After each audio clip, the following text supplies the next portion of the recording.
È un capitolo in cui è Dio che parla per mezzo del profeta, c'è poi una risposta del popolo, in qualche modo un'invocazione al Signore e una replica di Dio. Isaia, capitolo 51. Ascoltatemi voi che perseguite la giustizia, che cercate il Signore. Considerate la roccia da cui foste tagliati, la buca della cava da cui foste cavati. Considerate Abramo, vostro padre, e Sara che vi partorì, poiché io lo chiamai quando egli era solo, lo benedissi e lo moltiplicai. Così il Signore sta per consolare Sion, consolerà tutte le sue rovine, renderà il suo deserto pari a un Eden, la sua solitudine pari a un giardino del Signore. Gioia ed esultanza si troveranno in mezzo a lei, inni di lode e melodie di canti.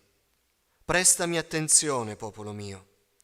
Porgimi orecchio, mia nazione, poiché la legge procederà da me, e io porrò il mio diritto come luce dei popoli. La mia giustizia è vicina, la mia salvezza sta per apparire. Le mie braccia giudicheranno i popoli, le isole spereranno in me, confideranno nel mio braccio. Alzate i vostri occhi al cielo e abbassateli sulla terra. I cieli infatti si dilegueranno come fumo, la terra invecchierà come un vestito, anche i suoi abitanti moriranno, ma la mia salvezza durerà in eterno, la mia giustizia non verrà mai meno. Ascoltatemi, voi che conoscete la giustizia, popolo che hai nel cuore la mia legge. Non temete gli insulti degli uomini, né siate sgomenti per i loro oltraggi. Infatti la tignola li divorerà come un vestito, e la tarma li roderà come la lana, ma la mia giustizia rimarrà in eterno, la mia salvezza per ogni epoca. E poi c'è la replica del profeta a nome del popolo. Risvegliati, risvegliati, rivestiti di forza, braccio del Signore. Risvegliati come nei giorni di una volta, come nelle antiche età. Non sei tu che facesti a pezzi Rahab, cioè l'Egitto, che trafiggesti il dragone. Non sei tu che prosciugasti il mare, le acque del grande abisso, che facesti delle profondità del mare una via per il passaggio dei redenti. I riscattati del Signore torneranno, verranno con canti di gioia a Sion, letizia eterna coronerà il loro capo, otterranno felicità e gioia, il dolore e il gemito fuggiranno. E il Signore replica: Io sono colui che vi consola. Chi sei tu che temi l'uomo che deve morire, il figlio dell'uomo che passerà come l'erba? Hai dimenticato il Signore che ti ha fatto, che ha disteso i cieli e fondato la terra? Tu tremi continuamente tutto il giorno davanti al furore dell'oppressore, quando si prepara a distruggere. Ma dov'è il furore dell'oppressore? Colui che è curvo nei ceppi sarà presto liberato. Non morirà nella fossa, non gli mancherà il pane. Io infatti sono il Signore, il tuo Dio. Io sollevo il mare e ne faccio muggire le onde. Il mio nome è il Signore degli eserciti. Io ho messo le mie parole nella tua bocca e ti ho coperto con l'ombra della mia mano per spiegare nuovi cieli e fondare una nuova terra, per dire a Sion: tu sei il mio popolo. Risvegliati, risvegliati, alzati Gerusalemme, che hai bevuto il calice, la coppa di stordimento, e l'hai succhiata sino in fondo. Fra tutti i figli da lei partoriti non c'è nessuno che la guidi, fra tutti i figli da lei allevati non c'è nessuno che la prenda per mano. Queste due cose ti sono avvenute. Chi ti compiangerà? Desolazione e rovina, fame e spada. E chi ti consolerà? I tuoi figli venivano meno, gettati a ogni angolo di strada, come un antilope nella rete, prostrati dal furore del Signore, dalle minacce del tuo Dio. Perciò ascolta ora questo, o infelice e ubriaca, ma non divino. Così parla il tuo Signore, il tuo Dio, che difende la causa del suo popolo.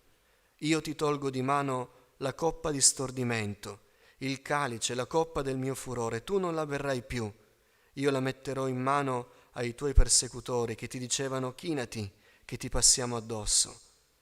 Tu facevi del tuo dorso un suolo, una strada per i passanti.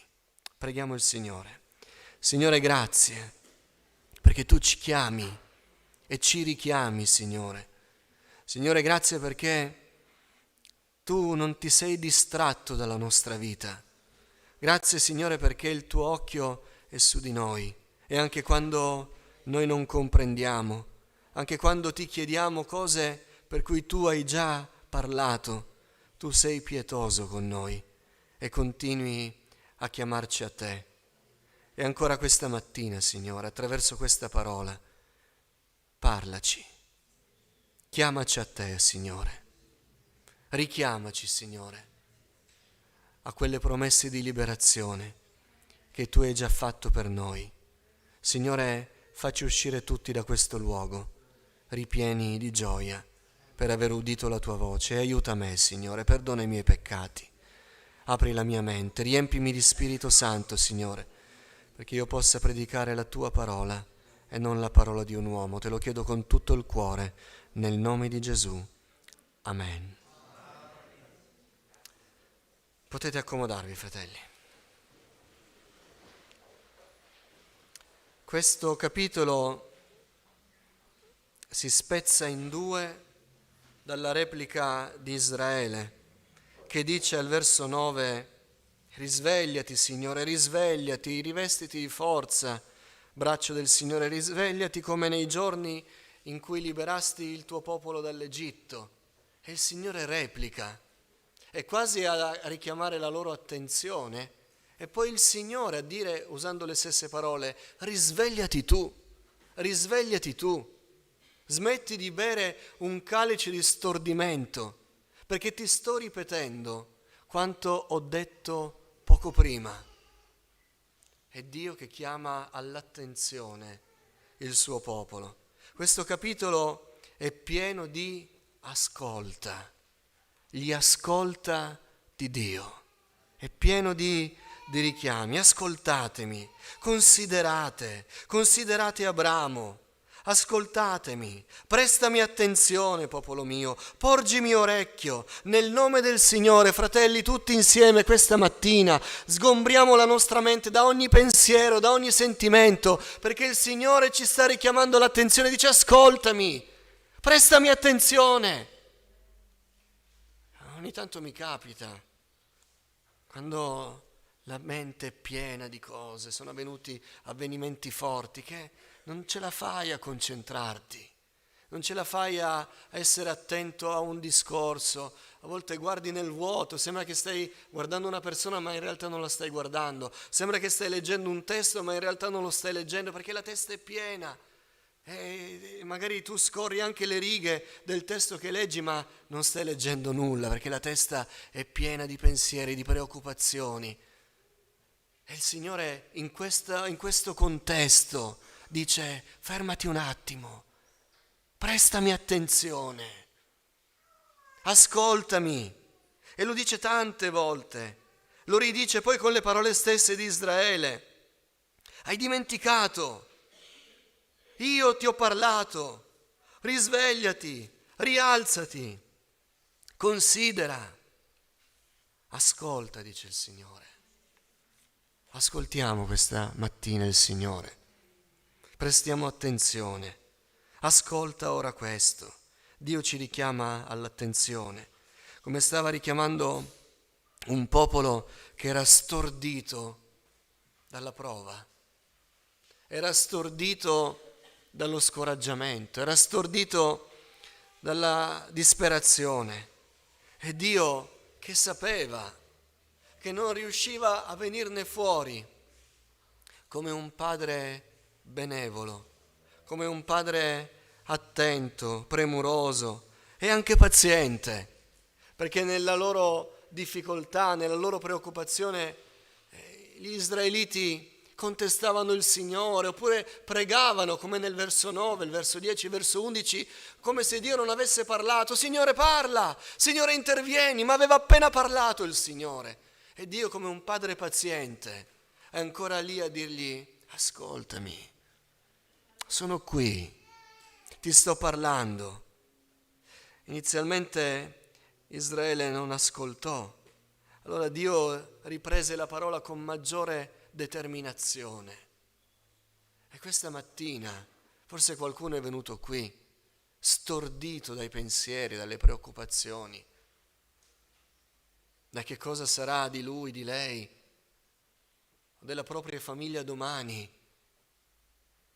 E il Signore ti vuole dire a me, io ti ho già parlato ieri, io ti ho già parlato tempo fa, io ti parlo tutti i giorni.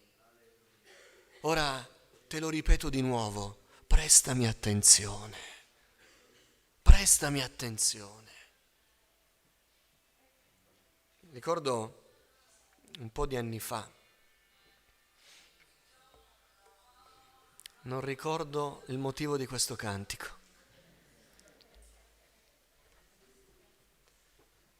Ricordo un po' di tempo fa che era avvenuto tra i giovani un momento di caos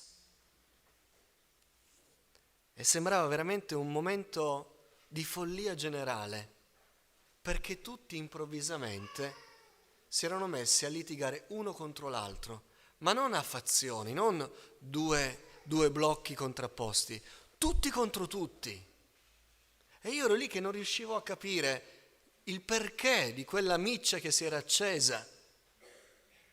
E mi fermavo da uno, dicevo, ma che cosa stai dicendo? Non è successo niente. E sembrava di parlare a un sordo. No, continuavano a parlare guardando da un'altra parte, senza replicare a quello che dicevo io, ma parlare a chi era dall'altra parte. Allora andavo da un altro e dicevo, ma che cosa stai facendo? Aspettate un attimo, ragioniamo, che cosa è successo? E continuavo a parlare con un altro, un momento di follia. E mi sono reso conto che era tanto assorbita la mente da quelle cose che erano successe ed erano veramente banali, che solo l'orgoglio aveva acceso, che non c'era modo per me di farmi ascoltare. Non che non sentissero la mia voce, ma non arrivava alla mente, non arrivava. Era tutto chiuso, perché era tutto scatenato fuori. È lo stesso contesto in cui il Signore sta parlando al suo popolo. Ascoltami. Fermati un attimo, perché io sono ancora qui e parlo. La maggior parte delle volte, non sempre, perché ci sono dei momenti in cui c'è il silenzio di Dio e il silenzio di Dio è assordante per chi lo vuole ascoltare, ma la maggior parte delle volte Dio parla ai suoi. Eppure molte volte, non raramente, molte volte, noi arriviamo a pensare che Dio non ci stia parlando, Dio non ci stia indicando nulla. Non è così. E allora il Signore deve arrivare con i suoi ascolta. Dio è coinvolto con la nostra vita. Lui potrebbe dire, come un funzionario freddo, io ti ho parlato una volta, ho messo nero su bianco, questa è la tua responsabilità, ascoltala, non hai scuse, dovevi tornare a quello che io ho stipulato con te quella volta. Ma egli non è un funzionario freddo, egli è coinvolto con la nostra vita, egli ha cura di noi, egli ci vuole salvare ed è per questo che ancora pazientemente, ancora oggi ci dice, figlio mio, ascolta, io sono qui e voglio che tu mi presti attenzione. Ti ho parlato una volta e ti parlerò ancora. Perché io voglio che tu ricevi la mia parola e abbia vita, pace in me. Amen. Dio è coinvolto con noi. Alcuni dicono, Signore, lasciami in pace, ho i miei pensieri. Dio non ci lascerà mai in pace, perché Egli è un Padre d'amore. Egli verrà sempre a chiamarci. Amen. Ascolta, ascoltatemi. Voi che cercate, considerate gli argomenti di Dio. Uno dice, che cosa dobbiamo ascoltare? Che cosa stava dicendo a questo popolo scoraggiato Dio? Gli argomenti di Dio sono straordinari, sono così incontestabili che appena li ascolteremo noi non potremo far altro che dire: Signore, abbi pietà di me, voglio ricevere le tue consolazioni, voglio essere liberato da ogni difficoltà. Egli sa che noi siamo coinvolti in tante difficoltà, in tante prove, soprattutto nella lotta con il peccato. Perché, fratelli, non vorrei che le nostre considerazioni sulla prova siano di basso livello, terrene, che molti vengono afflitti, sono malato, ho un problema in famiglia, ho un problema personale, ho un problema emotivo, ho un problema di varia natura e allora voglio che il Signore mi rialzi. Il Signore è buono, fa anche questo, ma il Signore lavora un po' più ad alto livello ed Egli vuole innanzitutto liberarci dalla prova, dalla tentazione legata al peccato. Perché molti dicono, poiché sono pieno di prove, la questione del peccato lasciamola un attimo da parte.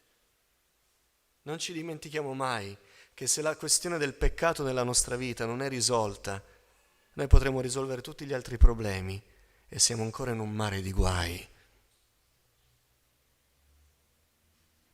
E Dio vuole risolvere anche quei problemi, soprattutto il problema del peccato. Ora, Dio lo sa che lo scoraggiamento è capace di diventare per noi un'ubriacatura, una coppa di stordimento. Dio lo sa e dice: ti presento i miei argomenti perché tu possa smettere di guardare in basso, di guardare intorno e tu possa iniziare o tornare a confidare in me con tutto il tuo cuore. Il primo argomento: considerate la roccia da cui foste tagliati, la buca della cava da cui foste cavati. Considerate Abramo vostro padre e Sara che vi partorì. Io lo chiamai quando era solo, specifica il Signore. Non io lo chiamai e basta. Io lo chiamai quando era solo, quando era un uomo, in un terreno pagano, in una famiglia pagana, in un popolo pagano, con una moglie sterile. Era solo spiritualmente, era solo anche materialmente perché non aveva prospettiva di discendenza. Quando era solo, io lo chiamai e gli dissi che sarebbe diventato, per quanti erano presenti venerdì, sarebbe diventato moltitudini. Considerate Abramo, consideratelo voi adesso, che sono passati alcuni secoli e che siete una grande nazione e che siete la discendenza di Abramo. Considerate quello che io dissi quel giorno ad Abramo e considerate che voi siete l'adempimento della promessa di Abramo. Voi siete la risposta, la garanzia che quando io prometto mantengo. Considerate da dove ho tratto Abramo e che cosa ho fatto di lui. Voi siete la testimonianza che io sono fedele. Consideratelo e saprete che io non vi abbandono, che io vi farò giustizia, che io aprirò una strada davanti a voi, che io vi libererò da ogni male. Considerate che voi siete l'adempimento della promessa. Toccatevi, in altre parole dice il Signore, guardatevi allo specchio, voi siete la dimostrazione che quello che dissi quella volta ad Abramo l'ho promesso, nello stesso modo manterrò la promessa che ho fatto a voi. Che argomento! Avevano sotto gli occhi, loro stessi erano la dimostrazione della fedeltà di Dio, non dovevano andarla a cercare. Vi ho già raccontato di quella vignetta che che ho visto un po' di anni fa, una vignetta cristiana in cui c'era il credente scoraggiato con un cannocchiale e gli serviva per vedere da lontano il Signore perché pensava che Dio era lontano. E allora iniziò a guardare intensamente in questo cannocchiale che però era appoggiato nella vignetta al corpo di Gesù che era più grande. E non vedeva niente perché era appoggiata la lente sulla veste di Gesù e quindi era tappata e diceva: Signore, dove sei? Signore, dove sei? E Gesù dall'alto che lo guardava col punto interrogativo diceva: ma che cosa sta dicendo? È appiccicato a me. Considerate da dove ho tratto Abramo. Ma voi pensate che io non voglia liberarvi, dice il Signore? A voi pensate che io non abbia più cura di voi? Ma voi pensate che se sarete deportati io vi abbandonerò? Io sono un Dio fedele. E la vostra vita, la vostra fede è la dimostrazione che io mantengo le mie promesse. Secondo argomento. Chi si è mosso per consolarvi, dice il Signore, sono io e non un uomo. Sono io, non un uomo. Questa volta, dice il Signore, non manderò un condottiero. Questa volta sarò io che muoverò i governanti della terra per fare quello che è nei miei decreti, perché voi siate liberati. Considerate chi è che vi parla. Considerate che è Dio e non un uomo che vi promette che sarete liberati. Alleluia. Questo argomento mette a tacere ogni dubbio, ogni dolore, ogni incertezza sulla volubilità degli uomini. Sono io che verrò. Sono io, dice il Signore, colui che vi consola. Chi sei tu che temi l'uomo che deve morire? Il figlio dell'uomo che passerà come l'erba. Hai dimenticato il Signore che ti ha fatto? Io ti ho creato, io sostengo la terra, io sollevo il mare, io faccio muovere le onde, io compio ogni cosa. Vuoi pensare forse, io che faccio queste cose che sono fuori dal tuo controllo, che io non sia capace di liberare te? Dice il Signore. Considera chi è che ti parla. Considera chi è che ti vuole liberare. Io sono l'Onnipotente. Io posso ogni cosa. Pensa a quello che ho fatto creando i monti. Come puoi aver paura della creatura quando hai dalla tua parte il Creatore? Come puoi temere ciò che ti dice un servo quando in tuo favore c'è il Signore? Considera chi ti sta parlando e io ti libererò. E se qualcuno si opporrà, non potrà opporsi a me, perché io sono l'Onnipotente. Amen. Questo argomento è consolante. E poi dice il Signore, e poi tu devi sperare in me, perché io sono colui che difende la causa del suo popolo. E parla di giustizia il Signore. Non dimenticare mai, dice il Signore, che io sono giusto e io farò giustizia. Perché a volte la nostra perplessità non è tanto sulla fedeltà di Dio o sulla sua onnipotenza. La nostra perplessità è sulla giustizia. Signore, ma tu lo farai, però rimarrà sempre quell'ombra, perché chi è stato ingiusto, chi è stato malvagio, non sarà punito. E Dio dice, tu non ti devi dimenticare mai che io sono giusto e io farò giustizia. Amen. Il problema è che a volte noi applichiamo al Signore il nostro criterio di giustizia e grazie a Dio la sua giustizia è perfetta, è imparziale. Ma è giustizia, è giustizia. Il Signore non lascerà impunito il malvagio. Chi sarà infedele a Lui non avrà sconti perché Lui è giusto. Noi non dobbiamo temere di subire ingiustizie perché noi siamo con colui che è il giusto giudice. Amen. E giustizia ci sarà fatta. Però dobbiamo anche ringraziare il Signore perché riguardo a noi, se giustizia fosse fatta anche per noi, che diciamo io ho subito un torto, io ho subito un oltraggio, se iniziamo a parlare di noi, quale elenco verrebbe fatto? Io adesso sono stordito dalla preoccupazione, dalla prova, dal dolore, dalla sofferenza, dall'offesa.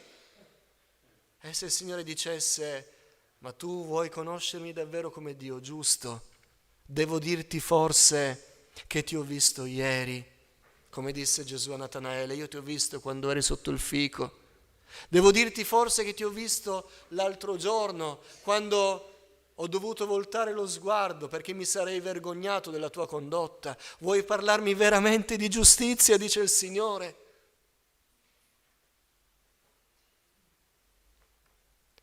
Io voglio che il Signore parli di giustizia con me e soprattutto a me. E ve lo dico adesso, nel terzo millennio, 2000 anni dopo il Calvario, perché la giustizia di Dio è stata soddisfatta in Cristo Gesù. E uno dice, ma Dio farà giustizia? Sì, Dio farà giustizia. Allora non è un Dio d'amore? Dio è un Dio d'amore. E come conciliamo queste due cose? Egli ha dato il suo figlio a morire sulla croce per noi. Egli si è caricato delle nostre ingiustizie e il castigo per cui abbiamo pace è caduto su di Lui. Io farò giustizia, dice il Signore.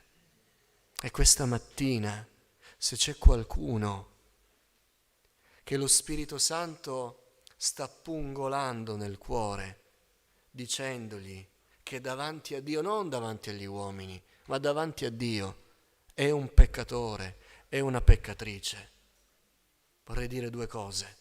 La prima, benvenuto tra i tuoi simili, che siamo peccatori. Ma la seconda, che un giorno abbiamo incontrato Gesù e siamo diventati peccatori salvati per grazia. Egli ha perdonato i nostri peccati, ha fatto di noi delle persone nuove. Le cose vecchie sono passate, ecco tutto è diventato nuovo. E in questo la giustizia di Dio riguardo a noi è stata soddisfatta. Però malvagi ce ne sono, ingiustizie ne abbiamo subite, certo. Dio ci farà giustizia. Amen. Vorrei fare una piccola considerazione, poi concludo, riguardo anche alla giustizia di Dio. Pensavo, visto che ne abbiamo avuto occasione a casa, alla varietà di personaggi che rappresentavano i discepoli, i 12 di Gesù. Avevamo pescatori, si dice sempre, Pietro è il primo a cui pensiamo, pubblicani, esattori delle tasse, pagani, traditori del popolo. Avevamo terroristi. Simone lo Zelota era un terrorista. Tecnicamente era un terrorista, faceva attentati. Tutti insieme. Alcune di quelle categorie di personaggi insieme non potevano stare. Simone lo Zelota con Matteo il pubblicano li mettevi in una stanza insieme, ne usciva uno. sicuro. Ma Dio fece giustizia a quello zelota che voleva la libertà del popolo di Dio. Come? Matteo il pubblicano morì e nacque un uomo nuovo, Matteo il discepolo di Cristo. Giustizia è fatta, quell'uomo non c'è più. Io farò giustizia. A volte noi vorremmo un altro tipo di morte. Ma Dio fa giustizia e la giustizia sua è alta. E allora, dopo che Dio porta i suoi argomenti, a chi è scoraggiato questa mattina, a chi è provato, a chi è afflitto, Dio fa una richiesta e usa le stesse parole nostre di quando siamo storditi dal dolore. Risvegliati tu. Scuotiti dallo stordimento, perché tu questa coppa di dolore l'hai bevuta e l'hai succhiata fino in fondo. Scuotiti di dosso lo stordimento, perché io sono ancora qui accanto a te, come un Dio che salva, come un Dio che libera, come un Dio che perdona, come un Dio che fa giustizia. Scuotiti di dosso il compiangimento, la rassegnazione e sii incoraggiato dal sapere che io continuo a parlarti e non mi stancherò mai di parlarti fino a quando tu non mi ascolterai e troverai in me la tua pace e la tua gioia. Amen. Alziamoci in piedi e ringraziamo il Signore.